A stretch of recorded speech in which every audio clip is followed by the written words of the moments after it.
Good morning to all. आप सभी लोगों का हमारे चैनल में स्वागत है। अगर आपने हमारे चैनल को लाइक एंड सब्सक्राइब नहीं किया है तो प्लीज़ लाइक एंड सब्सक्राइब करें एंड बेल आइकन का बटन जरूर प्रेस करें। जैसा कि आपको ज्ञात है कि हमारा कल एक नया वीडियो आया था, वो आपने देखा होगा, एंजॉय किया होगा। आज हम एक नए वीडियो के साथ में प्रेजेंट हैं और वो है आपका हैंड हाइजीन। क्या है हैंड हाइजीन, समझने की कोशिश करेंगे। बहुत अच्छा टॉपिक है। यहाँ से कई क्वेश्चंस आते हैं जिनमें बच्चे कंफ्यूज रहते हैं। उन क्वेश्चनों को जो है एक बारीकी के साथ में हम हैंडल करेंगे। क्या होता है हैंड हाइजीन? अगर हम हैंड हाइजीन की बात करें तो हैंड हाइजीन में दो कंपोनेंट होते हैं। हैंड हाइजीन में दो कंपोनेंट होते हैं। जो पहला कंपोनेंट होता है वो हैंड रबिंग होता है with alcohol based solution. Hand rubbing with alcohol based hand रब। जो आपका एल्कोहल बेस्ड हैंड रब आता है उसकी मदद से हमें क्या करनी होती है, हैंड रबिंग करनी होती है।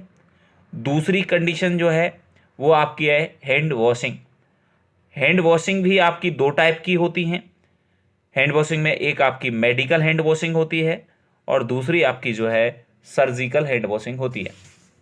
एक मेडिकल है और दूसरी हमारे पास में सर्जिकल हैंड वॉशिंग होती है। आज जो हम डिस्कशन करने वाले हैं वो मेडिकल हैंड वॉशिंग के बारे में डिस्कशन करने वाले हैं। क्या है मेडिकल हैंड वॉशिंग और कितने समय में की जाती है, क्या इसके अंदर स्टेप्स हैं, तो वो इम्पोर्टेंट जो पॉइंट हैं वो सारे डिस्कशन करेंगे हम। सबसे पहले हम जान लेते हैं कि हैंड रबिंग क्या है थोड़ा सा। तो एक्चुअल में हैंड रबिंग का जो मीनिंग है वो हैंड रबिंग आप समझते हैं कि आपको एल्कोहल बेस्ड सॉल्यूशन के साथ में की जा रही है। तो पहला क्वेश्चन यहाँ पर ये उठता है कि आपको कब तो हैंड रब करना है और कब आपको हैंड वॉशिंग पे जाना है। तो हैंड वॉशिंग इज ऑलवेज जो है प्रायोरिटी बेस्ड होती है। अगर इन्फेक्शन प्रिवेंशन में सबसे ज़्यादा अहम रोल होता है तो वो हैंड वॉशिंग को प्रेफरेंस देंगे। बट कई टाइम हम जो है नहीं कर पाएंगे हैंड वॉशिंग, क्योंकि बिजी शेड्यूल हो सकता है, पेशेंट वर्कलोड ज़्यादा हो सकता है, तो हमें मोस्ट ऑफ टाइम जो है हैंड रबिंग करनी पड़ती है। तो ध्यान दें, जब हमारे हैंड विजिबली सॉइल्ड हों, इसका मीनिंग ये है कि जैसे मैंने पेशेंट को टच किया और उसका कोई बॉडी फ्लूइड है, कोई सिक्रीशंस है, कुछ मेरे हाथ पर लग गया है। तो अगर हाथ सॉइल्ड हो चुका है, गंदा हो चुका है, जो कि बाहर से दिख रहा है, तो उस केसेस में हमें हैंड रबिंग नहीं करनी है। ओनली हमें क्या करनी है, हैंड वॉशिंग को ही प्रेफर करना है। जबकि मैंने पेशेंट की सराउंडिंग पेशेंट को टच किया बट मुझे किसी भी तरह का विजिबली कोई कंटामिनेशन नहीं दिख रहा है, तो मैं किस पे जा सकता हूं, आप हैंड रबिंग पर जा सकते हैं, आप हैंड रबिंग कर सकते हैं। सर कैसे? जैसे मैंने पेशेंट का वाइटल्स लिए और वाइटल्स लेते समय मैंने माना कि बीपी लिया, और बीपी लिया तो मैंने पेशेंट को टच किया, बट मुझे कुछ भी जो है फ्लूइड वगैरह कुछ भी जो है बॉडी को जो है टच नहीं हुआ है, तो मुझे क्या करना है, नॉर्मली हैंड रबिंग कर सकता हूं। अगर हैंड वॉशिंग करते हैं तो अच्छी बात है, बट आपको नॉर्मल सा क्राइटेरिया रखना है याद कि अगर विजिबली सॉइल्ड है हैंड तो आपको हैंड वॉशिंग पे जाना है, और आपका जो विजिबली सॉइल्ड नहीं है तो आप क्या कर सकते हैं, हैंड रबिंग कर सकते हैं। हैंड रबिंग का जो ड्यूरेशन होता है वो ड्यूरेशन कितना होता है, क्वेश्चन ये आता है कि कितने देर तक हमें हैंड रबिंग करनी चाहिए। तो इसका WHO ने जो क्राइटेरिया बताया है वो बताया कि भाई हमें कम से कम 20 to 30 सेकेंड जो है हैंड रबिंग करनी होती है। 20 to 30 सेकेंड आपको हैंड रबिंग करनी है। नेक्स्ट चीज़ आती है जो आज का मेन टॉपिक है, वो है आपका मेडिकल हैंड वॉशिंग। क्या देखना है मेडिकल हैंड वॉशिंग में, हम देखते हैं साहब मेडिकल हैंड वॉशिंग में क्या क्या चीज़ें हैं। पहला क्वेश्चन मेडिकल हैंड वॉशिंग से आपसे एक नॉर्मल सा क्वेश्चन है जो सब लोग आंसर करने की कोशिश करेंगे। How many movements of hand hygiene. एक सिंपल क्वेश्चन है, मैं उम्मीद करूंगा इसका आंसर सारे बच्चे दे पाएंगे। मैं कमेंट बॉक्स में देखूंगा, आप प्लीज सब लोग आंसर करने की कोशिश करें। तो बहुत सारे लोगों के बहुत सारे आंसर होंगे, किसी का आंसर 6 आएगा, किसी का आंसर 7 आएगा। अब मैं यहाँ पर आपको बताना चाहूँगा कि बेटा यहाँ पर मैंने आपकी स्टेप नहीं पूछी हैं, मैंने यहाँ पर आपसे हैंड मूवमेंट्स पूछे हैं, और मूवमेंट्स जो होते हैं वो आपके 5 मूवमेंट्स होते हैं। सर वो क्या है, अभी डिस्कस करेंगे। स्टेप अलग चीज़ है और मूवमेंट्स अलग चीज़ है। तो कब एक्चुअल में मूवमेंट्स का मीनिंग होता है कि आप कब कब हैंड हाइजीन करेंगे। When you perform hand hygiene is known as movements. तो हमारे हैंड हाइजीन के कितने मूवमेंट्स होते हैं? 5 मूवमेंट्स होते हैं टोटल। कौन कौन से मूवमेंट्स हैं, कब कब हमें हैंड हाइजीन करनी है? तो पहला मूवमेंट, अगर मैं पहले मूवमेंट की बात कर रहा हूं तो आपका जो पहला मूवमेंट्स हो सकता है वो हो सकता है बिफोर टचिंग पेशेंट। तो पेशेंट को जब आप टच करते हैं, बिफोर टचिंग पेशेंट, जब भी आप पेशेंट को केयर देने जाएंगे और केयर देने से पहले जब भी आप पेशेंट को टच करेंगे उससे पहले आपको क्या करना चाहिए? आपको हैंड हाइजीन करनी चाहिए। हैंड रबिंग या हैंड वॉशिंग, कुछ भी एक दोनों में से प्रेफर करना है। Before any aseptic procedure, before any aseptic procedure, जब भी आप कोई प्रोसीजर करने जा रहे हैं तब भी आपको करना है। टच कर रहे हैं, नॉर्मल टच भी कर रहे हैं तो भी आपको करना है। और सर, और after body fluid exposure risk, after body fluid, after body fluid exposure risk, अगर बॉडी फ्लूइड के एक्सपोजर के रिस्क हैं या बॉडी फ्लूइड का एक्सपोजर हो गया है तो आपको तुरंत से क्या करना है? हैंड हाइजीन परफॉर्म करनी है। After touching patient, after touching patient. Fifth one is after patient surrounding, after patient surrounding. ये थे आपके हैंड मूवमेंट्स। अब हम लोग क्या गलतियां करते हैं कि जब हमसे हैंड मूवमेंट्स पूछा जाता है तो ज़्यादातर मैक्सिमम जो स्टूडेंट होते हैं वो आपका आंसर देते हैं हैंड्स हाइजीन का, जो कि आपका क्या हो जाता है? गलत हो जाता है। आपको यहाँ पर यही बात ध्यान देने की ज़रूरत है कि आपको यहाँ पर हैंड हाइजीन में स्टेप नहीं बताने, हैंड मूवमेंट्स में आपको ये मूवमेंट्स बताने हैं। 5 मूवमेंट्स होते हैं। देखो, इसमें 2 बिफोर वाले होते हैं और 2 आफ्टर वाले होते हैं। 2 बिफोर है और 3 आफ्टर वाले हैं। बिफोर टचिंग पेशेंट और बिफोर एनी प्रोसीजर आपको क्या करना है? हैंड हाइजीन करनी है। और आफ्टर 3 बार, आफ्टर टचिंग पेशेंट को टच किया है या पेशेंट की सराउंडिंग को टच किया है या पेशेंट का कोई बॉडी फ्लूइड का एक्सपोजर रिस्क हो गया है तो भी आपको क्या करनी होती है? हैंड हाइजीन को परफॉर्म करना होता है।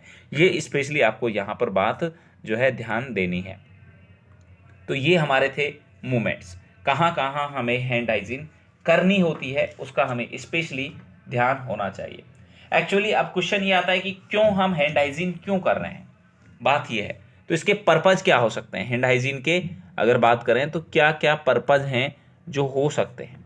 पर्पज़ की अगर बात की जाए तो देखो, सबसे पहली जो चीज़ होती है वो हम डर्ट और ट्रांजिएंट जो ऑर्गेनिज्म होते हैं उनको रिमूव करने के लिए, डर्ट वगैरह है, कोई माइक्रो ऑर्गेनिज्म वगैरह है, इनको रिमूव करने के लिए हम क्या कर रहे होते हैं? ये हैंड हाइजीन कर रहे होते हैं, जिससे कि हम इन्फेक्शन को कम से कम जो है ट्रांसमिट कर पाएँ, ट्रांसफ़र ना हो। किसके अंदर? हेल्थ केयर वर्कर के अंदर भी, और हमारे जो पेशेंट हैं, पेशेंट अटेंडर्स हैं, और जो भी वहाँ पर मौजूद है या हमारे कम्युनिटी है, कहीं भी हैंड हाइजीन जो है आपकी बहुत ज़्यादा इंपॉर्टेंट हो जाती है प्रिवेंशन में। इन्फेक्शन प्रिवेंशन की जब भी बात होती है सबसे पहला जो पॉइंट उठता है वो आपका हैंड हाइजीन का ही होता है। तो आपको यहाँ पर जो इंपॉर्टेंट बात जो ध्यान देनी होगी वो ये होगी। इसके अलावा आपको यहाँ पर आर्टिकल में क्या चाहिए जब आप हैंड हाइजीन करेंगे? तो आर्टिकल में आपको जो है वाटर चाहिए, आर्टिकल में वाटर की रिक्वायरमेंट होगी। आपको जो है सोप, एंटी माइक्रोबियल या नॉर्मल रेगुलर सोप भी चलेगा, anti microbial soap, microbial soap या फिर रेगुलर सोप जो है वो आपका चलेगा। तो रेगुलर सोप या एंटी माइक्रोबियल सोप की रिक्वायरमेंट पड़ेगी आपको, ये भी आपको स्पेशली ध्यान रखना पड़ेगा। और क्या चाहिए आपको? और आपको जो है पेपर टॉवल या हैंड ड्रायर आपको चाहिए, क्योंकि जब आप हैंड हाइजीन कर लेंगे तो आपको पेपर टॉवल जो है डिस्पोजेबल टॉवल ही हमें नॉर्मली यूज करनी चाहिए, या फिर हमें हैंड ड्रायर जो आते हैं आजकल, आपने देखे होंगे बहुत सारी जगह जो है क्या कर देते हैं, वो ड्राई करने के लिए होता है। तो ड्रायर के लिए कुछ तो हमें स्पेशली चाहिए जिससे हम हैंड को ड्राई कर पाएँ। तो ये सारी चीज़ें हमें अप्लाई करनी है। अब आता है आपका जो बेसब्री से जो आप लोगों का वेट है कि हैंड स्टेप कितनी होती है सर, उनमें हम बार बार कन्फ्यूज होते हैं, क्योंकि कई बार हमें 6 आंसर आ जाता है, कई बार हमें जो है 7 आंसर आता है। तो मैं आपको बता देता हूँ आपकी जानकारी के लिए बेटा, कि जो हैंड स्टेप्स हैं, स्टेप जो होती हैं वो कितनी होती हैं टोटल। अगर WHO के अकॉर्डिंग पूछी जाए तो आंसर होता है 6, और अगर आपसे पूछा जाए CDC के अकॉर्डिंग तो 7। 7 जैसा लग रहा है, 7। तो देखो ध्यान दें, एक्चुअली हम जो ज़्यादातर जो हमारे हॉस्पिटल्स में जो फॉलो होती है, आपके एम्स है, आपके जिपमर है, आपके निम्हांस है, आपके PGI है, ज़्यादातर जो इंस्टीट्यूट हमारे फॉलो करते हैं वो WHO की गाइडलाइन को फॉलो कर रहे हैं हैंड हाइजीन में, और वो 6 स्टेप की डिस्कशन करते हैं। तो हमें दोनों ही पता होना चाहिए, कभी भी हमसे किसी भी तरीके से क्वेश्चन पूछा जाए हम आंसर में कंफ्यूज ना हो। आप लोगों को कई बार कंफ्यूजन आता होगा, सर एक जगह आंसर 6 मान लिया है, एक जगह आंसर 7 माना है, इसका क्या रीज़न है, समझें। जो 6 स्टेप बताई गई हैं वो WHO ने बताई गई हैं, और जो CDC ने जो आपको हैंड हाइजीन के जो स्टेप बताए हैं वो कितने बताए हैं, 7 स्टेप बताए हैं। अब एक एक स्टेप की हम चर्चाएं करते हैं, कौन कौन सी स्टेप होती हैं, और आपका जो है क्वेश्चंस तो यहीं से कवर हो जाते हैं, आपके लगभग क्वेश्चंस लगभग कवर हैं। आप हमारे वीडियो को पूरा देखें और अपने दोस्तों के साथ में भी शेयर करें, जिससे एक आप का जो सपोर्ट है वो हमें मिलता रहे, और ये आपका सपोर्ट ही है जिसकी वजह से हम एक नए वीडियो लेके आते रहेंगे, और आपका भी बेनिफिट रहेगा। तो इसलिए आप कोशिश करते रहें। देखो एक्चुअली हमें हैंड हाइजीन जब भी परफॉर्म करनी होती है, कुछ बातें और भी हैं जो हमें स्पेशल ध्यान रखना होता है, कि हैंड वॉशिंग से पहले आपके हमेशा नेल शॉर्ट होने चाहिए, नेल बड़े बड़े नहीं होने चाहिए। आप जब भी हॉस्पिटल में ड्यूटी करते हैं आपके नेल छोटे होने चाहिए, काट के रखने चाहिए। दूसरी बात, आपको ज्वेलरी नहीं पहननी चाहिए।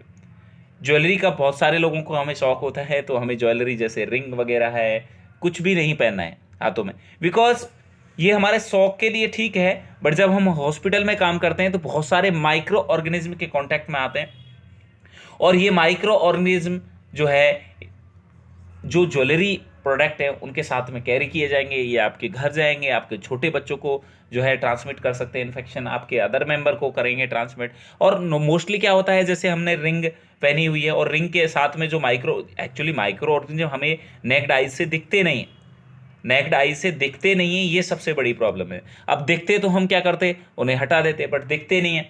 अब हम जब हैंड हाइजीन करेंगे तो ये प्रॉपरली किल भी नहीं हो पाएंगे, और जब ये किल नहीं हो पाएंगे तो ये आपके साथ में जो है आपके घर जाएंगे, आप जब खाना बनाएंगे, आटा गूंथेंगे, तो ये सारे माइक्रो ऑर्गेनिज्म कहीं न कहीं आपके खाने के साथ में, आपके नॉर्मली हैंड शेकिंग के साथ में, बहुत सारी चीज़ों के साथ में जो है ट्रांसफ़र होंगे। तो कोशिश करें कि जब आप हॉस्पिटल आते हैं तो इस तरीके की जो ज्वेलरी है, जो रिंग वगैरह है, फिंगर्स वगैरह में ना पहने, जिससे आप और आपके फैमिली मेम्बर को हम सुरक्षित रख पाएँ।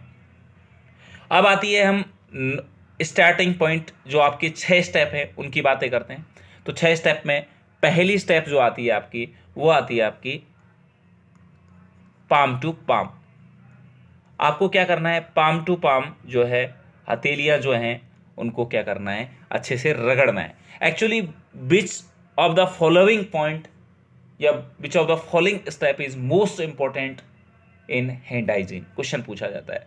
तो वो आपका फ्रिक्शन जो है, वो कंपोनेंट जो है वो बहुत ज़्यादा इंपॉर्टेंट हो जाता है, क्योंकि फ्रिक्शन से, रगड़ से भी जो है आपके माइक्रो ऑर्गेनिज्म को किल करने में मदद मिलती है। दूसरी चीज़, आपका एंटी माइक्रोबियल सोप जो है प्रॉपरली वर्क करे उसके लिए फ्रिक्शन की ज़रूरत होती है। तो पहला है पाम टू पाम। दूसरा आता है palm to dorsal. Palm to dorsal, जो दूसरा हाथ है उसकी मदद से पहले हाथ की ऊपरी सतह जो है उसको आप क्या करेंगे, क्लीन करेंगे। उसके बाद में दोबारा से पाम टू पाम करेंगे, पाम टू पाम। अब मैं बताऊंगा दोनों में डिफरेंस क्या है, ऊपर वाले पाम टू पाम और नीचे वाले पाम टू पाम में क्या डिफरेंस है, यहाँ आप समझने की कोशिश कर रहे होंगे। प्लीज़ आप लोग जितने भी लोग वीडियो देख रहे हैं, आपको कमेंट करना चाहिए। एक कमेंट आपका जो है हमारे लिए एक मोटिवेशन होता है, तो आप कमेंट करते रहिए, अपने दोस्तों के साथ में ज़्यादा से ज़्यादा शेयर करें, जिससे इस वीडियो का सभी को बेनिफिट मिल पाए। पहले जब हमने पाम टू पाम किए थे तो नॉर्मली पाम टू पाम किए थे, जो फिंगर्स थी उनको इंटरलैस नहीं किया था, उनको आपस में एक दूसरे में जो है हमने इंटर नहीं करवाया था। दूसरा जो होता है पाम टू डॉर्सल होता है, उसमें भी हम इंटरलेसिंग करते हैं फिंगर की, और जो पाम टू पाम दोबारा करते हैं उसमें भी हम क्या करते हैं, इंटरलेस्ड फिंगर होती हैं। इंटरलेस्ड का मतलब आप समझते हैं ना, एक दूसरे में ऐसे इधर की हाथ की इधर ऐसे आपस में ऐसे वो फंसा देते हैं, उसको बोलते हैं हम इंटरलेस्ड ने फिंगर के नाम से जानते हैं। तो यहाँ पर हम इंटरलेस्ड फिंगर करते हैं। तो सर ये याद नहीं रहते हैं 6 के 6 पॉइंट, कैसे याद रखें? तो बहुत सिंपल तरीका है याद रखने का, और मैं बहुत सिंपली इनको एक्सप्लेन करने की कोशिश करूँगा। देखो, जब आप किसी बर्तन को साफ करते हैं, जब आप किसी बर्तन को साफ करते हैं तो कैसे साफ करते हैं? तो नॉर्मली हम जब किसी बर्तन को साफ करते हैं तो सिंपल वे होता है हमारा कि उसमें अंदर से पानी डालो, अंदर से पानी डालने के बाद हम क्या करते हैं, उसे बाहर से पानी डालते हैं और फिर दोबारा अंदर से डालते हैं। तो उसी तरीके से हमें हाथों को साफ करने के लिए सबसे पहले अंदर से क्लीन किया, फिर बाहर से, फिर अंदर से।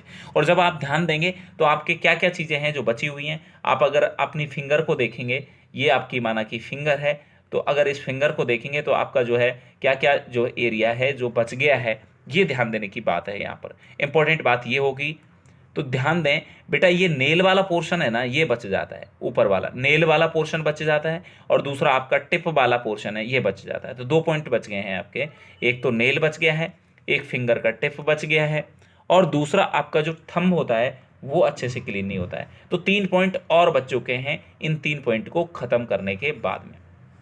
बात दोबारा से सुने, हमने 6 स्टेप की बातें कर रहे हैं कि 6 स्टेप हमारी कौन कौन सी हो सकती हैं हैंड हाइजीन के अंदर।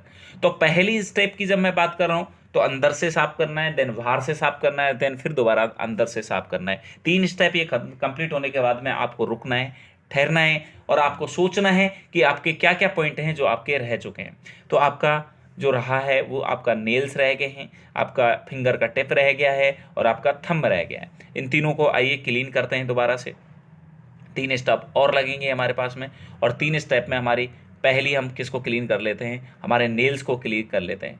तो नेल को क्लीन करने के लिए हम क्या करते हैं, back of the finger to opposite palm with finger interlaced, finger को इंटरलेस्ड करेंगे और वैक ऑफ द फिंगर होगा, जिससे हमारा नेल है वो अच्छे से क्लीन हो जाए। जो अपोजिंग हैंड की जो पाम होगी उस पर हम उसे क्या करेंगे, अच्छे से रब करेंगे। इसके लिए आप एक बार जो है एक फ़ोटो भी देख लें, और इजीली फ़ोटो मिल जाएगा, आपको डाउनलोड कर सकते हैं, या आप हमारे व्हाट्सएप ग्रुप में भी जुड़ सकते हैं। हमारा व्हाट्सएप ग्रुप जो है उससे आप जुड़ सकते हैं। व्हाट्सएप ग्रुप में आप जुड़ें, उसके लिए आप मुझे मैसेज कर सकते हैं। तो हमारे व्हाट्सएप ग्रुप में भी आप नई इन्फॉर्मेशन, आपके एग्ज़ाम से संबंधित इन्फॉर्मेशन, पेपर्स, इनके लिए आप जुड़ सकते हैं। तो हमारे नेल्स को क्लीन करने के लिए आपको समझ में आ गया होगा। दूसरी जो आपका बचा हुआ है वो आपका बचा हुआ फिंगर टिप। तो फिंगर टिप को हम पाम ऑफ अदर हैंड में क्या करते हैं, क्लॉक वाइज और एंटी क्लॉक वाइज क्या करते हैं, इसे रब करते हैं। CLOC के clock wise and anti clock wise दोनों तरीके से करेंगे। और अब बच गया आपका थंब, तो थंब को भी आपको करना होता है। तो थंब को करेंगे और उसके बाद में आपका जो है ये स्टेप पूरी हो जाती हैं, 6 की 6 स्टेप पूरी हो जाती है। आपसे कोई 6 स्टेप नहीं पूछेगा। इंपॉर्टेंट बात ये है, इन कंपटीशन में तो बिल्कुल नहीं पूछेगा। आपसे क्वेश्चन कैसे आएंगे, आपसे पूछा जाएगा how many step in hand hygiene. जब आप हैंड वॉशिंग करेंगे तो कितनी स्टेप रहेंगी, तो आपकी स्टेप आपको पता होना चाहिए कि सर आंसर 6 भी आ सकता है और आंसर 7 भी आ सकता है। अगर CDC की बात करूंगा तो आंसर 7 होगा, और अगर WSO की बात करूंगा तो आंसर जो है आपका कितना होगा, 6 होगा। 6 में आप अंदर से, बाहर से, फिर अंदर से, फिर फिंगर टिप, और फिर आपका जो है जो आपके नेल्स हैं और आपका थंब है। इस तरीके से आपकी 6 स्टेप कंप्लीट हो जाती हैं। 7वीं स्टेप में क्या जुड़ता है सर, 7वीं स्टेप में आपकी रिस्ट भी जुड़ जाती है, कलाई। तो आपका जो CDC होता है वो कहता है कि आप कलाई को भी साफ कीजिए। तो कलाई को साफ करने की जो स्टेप होती है वो CDC ही बताता है। इस तरीके से हम जो है अपने हाथों को जो है क्लीन करते हैं, हैंड वॉशिंग परफॉर्म करते हैं। तो ये आपके कुछ क्वेश्चंस थे जिनके बारे में हमने डिस्कशन किया। एक बार शॉर्ट एंड स्वीट में देखते हैं क्या क्या क्वेश्चंस थे। पहला पॉइंट था कि आप हैंड मूवमेंट्स कितने होते हैं। तो ये बहुत इंपॉर्टेंट क्वेश्चन हो सकता था। और मूवमेंट्स आपके कितने होते हैं, 5 मूवमेंट्स होते थे जो मैंने आपको बता दिए हैं। उसके बाद आपके कब हमें हैंड रबिंग करनी होती है और कब हमें हैंड वॉशिंग करनी होती है, ये क्वेश्चन आपका बनता है। तो जब आपके विजुअली सॉइल्ड हैं हाथ, तब तो आपको क्या करनी चाहिए, आपको हैंड वॉशिंग करनी है। और जब आपके विजिबली सॉइल्ड नहीं है हैंड, तो हमें क्या करते हैं, हैंड रबिंग कर सकते हैं। तो ये दोनों हमें पॉइंट याद होने चाहिए। हैंड रबिंग का ड्यूरेशन कितना होता है, तो हैंड रबिंग का ड्यूरेशन आपका 20 से 30 सेकेंड होता है। आपसे पूछा जाए hand washing, medical hand washing का ड्यूरेशन कितना होता है, तो मेडिकल हैंड वॉशिंग का जो ड्यूरेशन होता है वो आपका कितना होता है, 40 से 60 सेकेंड होता है। सर कितनी स्टेप होती हैं, तो टोटल स्टेप की अगर बात करें तो टोटल हमने कितनी स्टेप की बात की, 6 step in according to WHO बात की, और 7 स्टेप की हमने बात की अकॉर्डिंग टू जो है CDC। ये हमें बात स्पेशली ध्यान रखनी थी, जो शायद आप लोगों को समझ आई होगी। शायद आपके कोई क्वेश्चंस रहे होंगे तो आप मुझे कमेंट बॉक्स में जाके आंसर कर सकते हैं। मैं एक्सपेक्ट करूंगा कि आप लोग जो है बहुत बेहतरीन तरीके से इस टॉपिक को समझ पाए होंगे। आपके कंपटीशन की दृष्टि से मैंने इसे कंप्लीट करने की कोशिश की है। चलो आज के लिए थैंक यू सो मच। फिर दोबारा से हम मिलते हैं एक नए वीडियो के साथ में, एक नए जोश के साथ में। Thank you so much.